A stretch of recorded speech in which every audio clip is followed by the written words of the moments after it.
In today's video, I'll give you a breakdown of how I created this scene.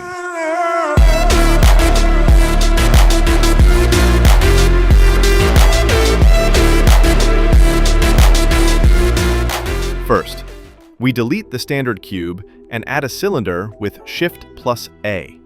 We rotate it with R, Y, and delete half of it.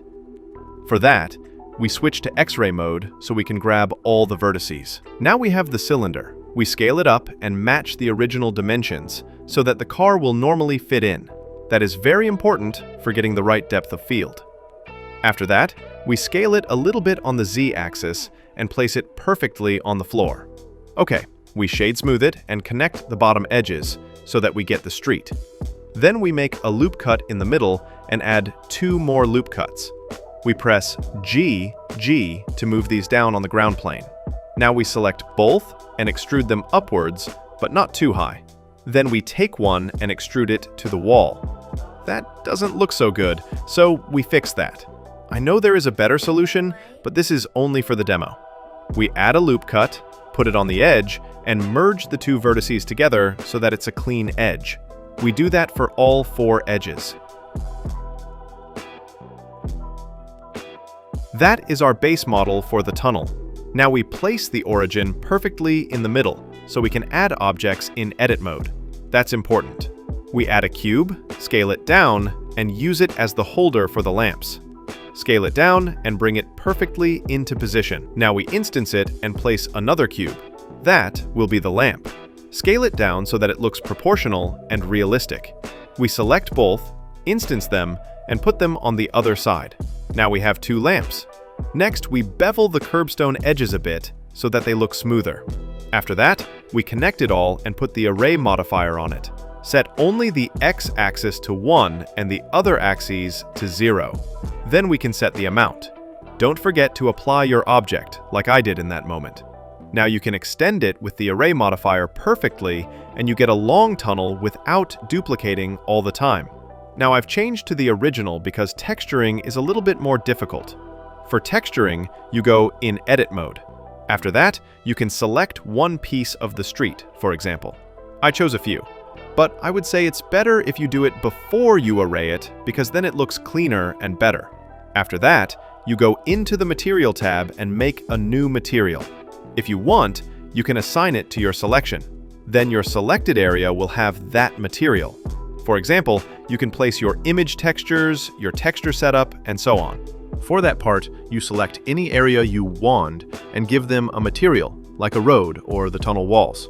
But we don't want that now because it's already textured. I'll link some good websites where you can get free textures. I really suggest Polyhaven. This is not sponsored. Also add details like these small little quads, which have only emission. That looks like a mark for the guardway. I think that's a very important detail. After that, we have the exit signs. These are just images with a quad underneath that has a green emission. That's pretty easy and not really complicated. Everyone will get that. On the ceiling, we have those air cleaners, which drain the tunnel and push the dirty air outside. That's just a cylinder with merged vertices and a metal material. Not really hard. And yes, I would say you should merge all vertices here, because that fixes many problems. Sometimes. Ignore the clipping lamps, that's not important. Here you find the website with the Porsche. Now you choose your model, your car, or whatever you want. For me, it was the Porsche GT3 RS. I got mine from Sketchfab. You can find very cool free models there which are pretty good. Mine is a paid one because I have all rights for it. But you can easily choose a free one as long as the Creative Commons license fits your purposes.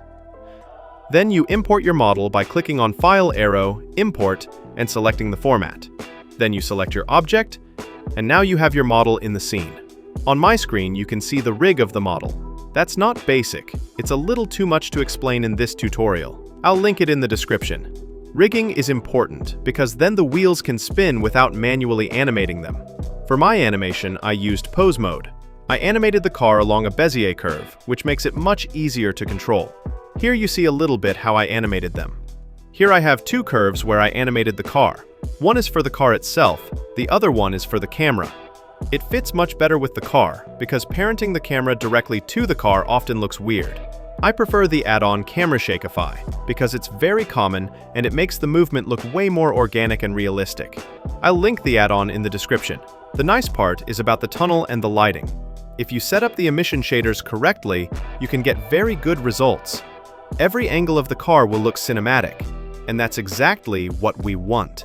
If you'd like to see more detailed videos on specific parts, like rigging or rendering, just let me know in the comments. Some things about the car you need to modify, especially the lights. That's something you don't get in most car models. For that, you can easily add some icospheres or other objects that fit into the headlights. Then make an emission shader in the color you want. And that's it. I hope it gave you a clear overview of how I built this scene and how you can approach something similar yourself.